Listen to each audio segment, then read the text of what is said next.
Hello everyone, नमस्कार। Quantum astrology में आप सभी का हार्दिक स्वागत है। आप सभी दर्शकों को, व्यूअर्स को मकर संक्रांति की ढेर सारी शुभकामनाएं। और इसी उत्सव पर मैं आपके समक्ष उपस्थित हूं एक स्पेशल टॉपिक लेकर के, जिसका नाम है मकर संक्रांति एंड उत्तरायण।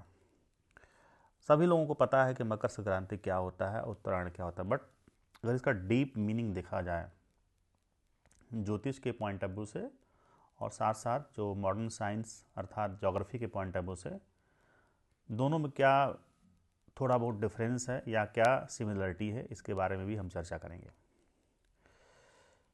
देखिए, मकर संक्रांति और उत्तरायण दोनों लगभग सेम चीज़ है, बट अगर शाब्दिक अर्थ इसका देखा जाए तो शाब्दिक अर्थ में मकर संक्रांति का तात्पर्य यह है कि सूर्य धनु राशि से निकलकर मकर राशि में प्रवेश करता है, उसे मकर संक्रांति कहते हैं। हम जानते हैं कि टोटल 12 राशियां होती हैं और हर एक राशि पर सूर्य लगभग 30 दिन तक रहता है। ठीक है। और इस प्रकार से 12 राशियों को वह एक एक महीने करके भोगता है।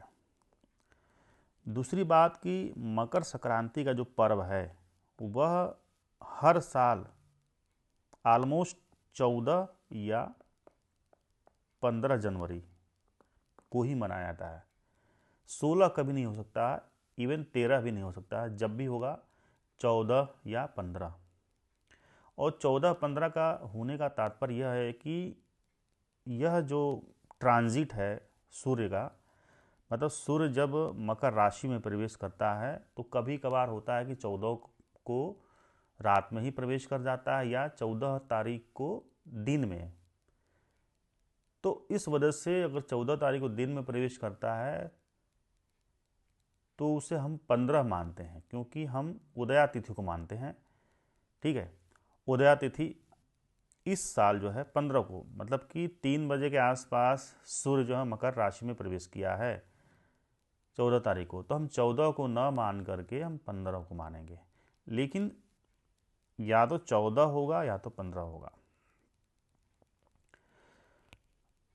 ठीक है।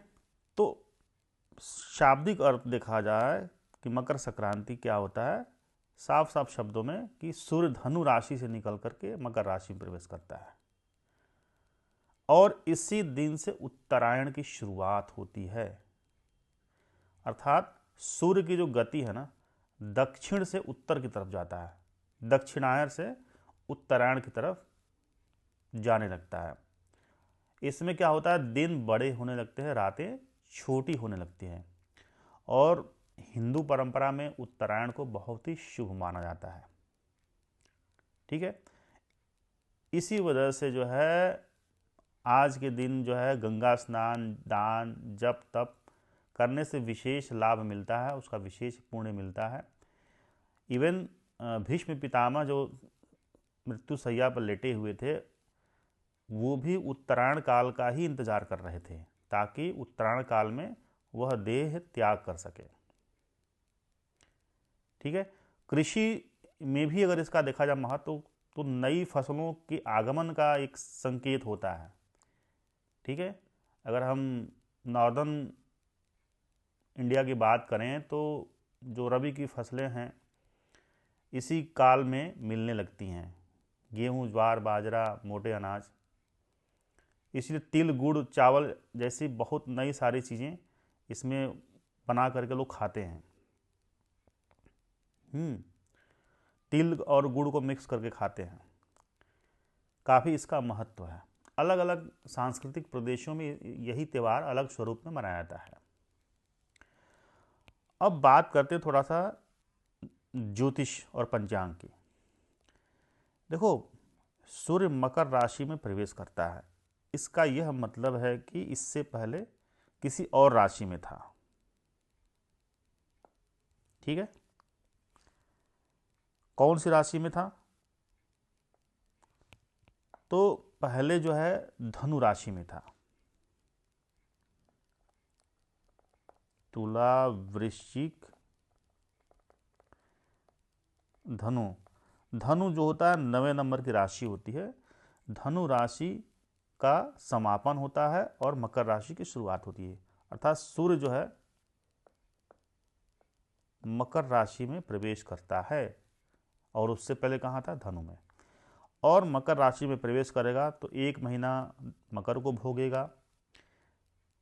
1 महीने का जो भोग काल हो कुंभ में, मीन में भी 1 महीने का, मेष में भी 1 महीने का, वृषभ में, इस प्रकार से कन्या में भोग करके फिर से वह दक्षिणायन की तरफ जाएगा, दक्षिण की तरफ जाएगा सूर्य।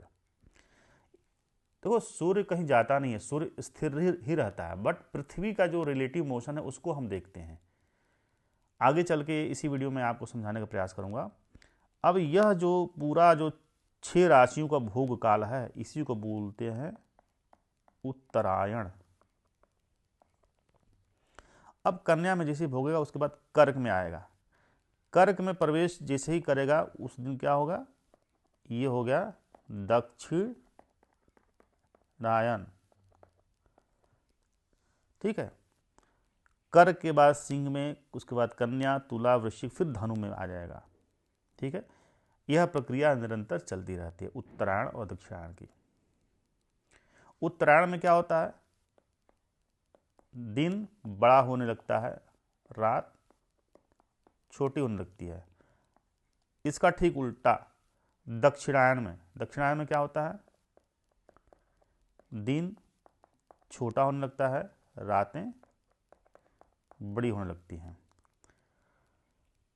मतलब दिन 14 तारीख से, 14 जनवरी से या 15 जनवरी से दिन बड़ा होना शुरू हो जाता है। ठीक है। अब इसमें भी जैसे उत्तरायण में जो अयन जो है, उत्तरायण को अगर संधि विच्छेद करेंगे तो इसमें अयन आएगा। अयन, तो अयन का पारिभाषिक जो अर्थ है उसका क्या मतलब है? उसका यह मतलब कि जब सूर्य किसी विशेष राशि में प्रवेश या भ्रमण करता है उसे अयन कहते हैं। ठीक है। तो किसी विशेष राशि में प्रवेश, और कौन सी विशेष राशि है? मकर। इसको चार भी बोलते हैं, सूर्याचार या आदित्याचार।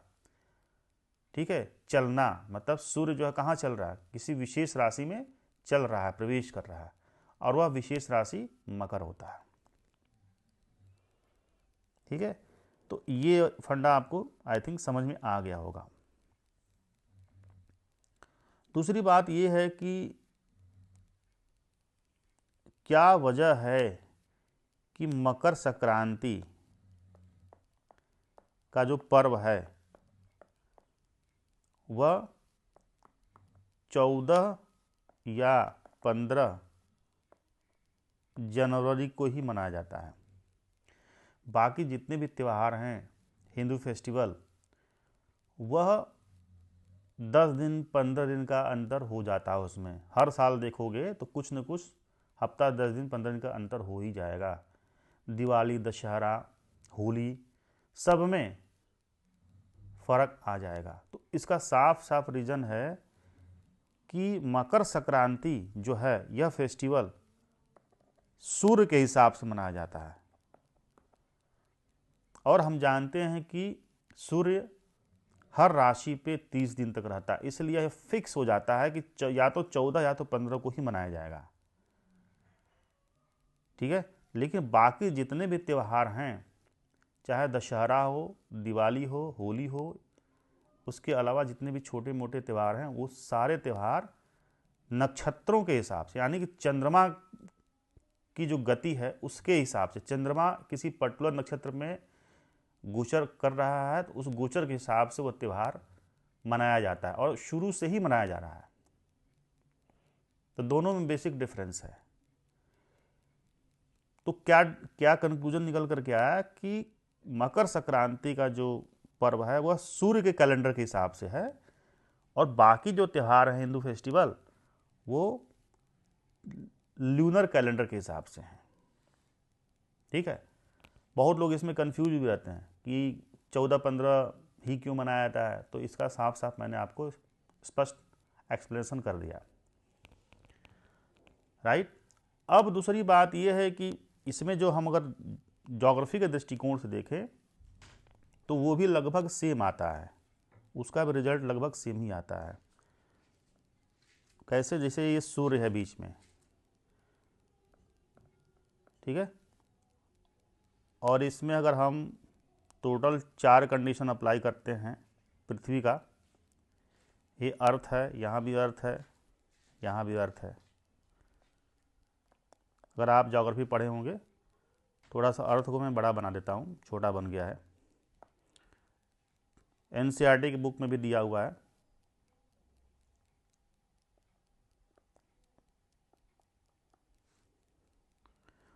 प्रॉपर सर्कल नहीं बन पा रहा, लेकिन फिर भी समझाने के लिए इतना काफ़ी है। और सूर्य को थोड़ा मैं बड़ा बना दे रहा हूँ। देखो, ज्योतिष इतनी प्राचीन विद्या है, ऋषियों को उस समय भी पता था कि दिन बड़ा कब होता है, रात छोटी छोटी कब होती है। और उस समय भी सूर्य कैलेंडर हुआ करता था, ठीक है। जब आप ज्योतिष पढ़ते हो ना, गणित ज्योतिष, और सूर्य सिद्धांत पढ़ते हो, तब समझ में आता है कि हमारे ऋषियों ने हम लोगों के लिए क्या दे करके गए। अब देखो, ये हमेशा टिल्ट रहता है, ये इसका एक्सिस है, 23.5 डिग्री होता है इसका झुकाव, और सूर्य के जो प्रकाश है इधर भी जाएगा, चारों तरफ जाएगा, राइट। तो यहां पर होगा ये वाला जो पोजीशन, ये होता है 22 दिसंबर, ठीक है। इसको बोलते हैं दक्षिण अयांत, दक्षिण अयनांत, ठीक है।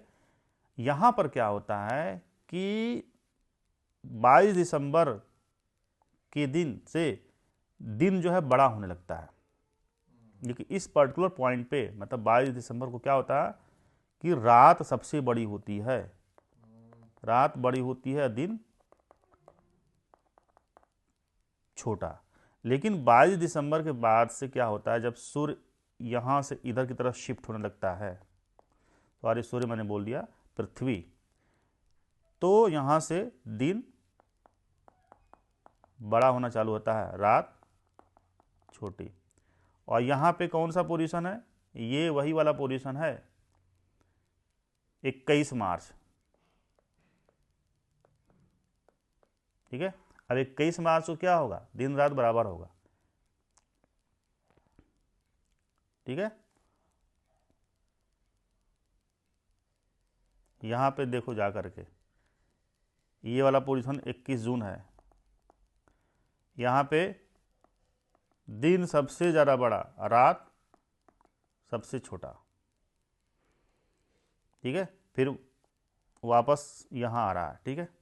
यहाँ पे कौन सा? 23 सितंबर, दिन रात बराबर हो गया यहाँ पे, मतलब यहाँ भी दिन रात बराबर, यहाँ पे दिन रात बराबर, इक्विनॉक्स बोलते हैं इसको, ठीक है, इक्विनॉक्स बोलते हैं, राइट। यहाँ पे इक्वेटर पे बहुत ज़्यादा रेनफॉल होता है, और फिर वापस यहीं पे आ गया 22 दिसंबर के पास। तो सेम पोजीशन है। देखा जाए, अगर हम राशि के हिसाब से देखें, थोड़ा सा दिन का फर्क आ जाएगा। राशि के हिसाब से उत्तरायण, और ये जो ज्योग्राफी का जो फंडा है उसके हिसाब से उत्तरायण सेम है। देखो ना, यहाँ से उत्तर की तरफ जा रहा है पृथ्वी, उत्तर की तरफ पृथ्वी जा रहा है।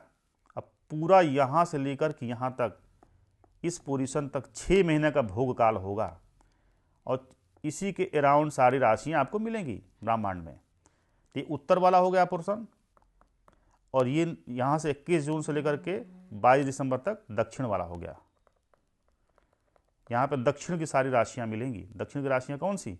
ये वाली। उत्तर की राशियाँ ये वाली। तो ज्योग्राफी का फंडा देख लो, चाहे ज्योतिष शास्त्र का फंडा देख लो, एकदम सेम है, कहीं से कोई फर्क नहीं है। इसीलिए ज्योतिष को विज्ञान कहा गया है। तो आई थिंक ये जो आज का जो विषय प्रसंग है मकर संक्रांति और उत्तरायण से संबंधित, आपको अच्छा लगा होगा। इसी तरह का वीडियो मैं और भी आपके सामने लेकर के आऊँगा। आज के लिए इतना ही। बहुत बहुत धन्यवाद।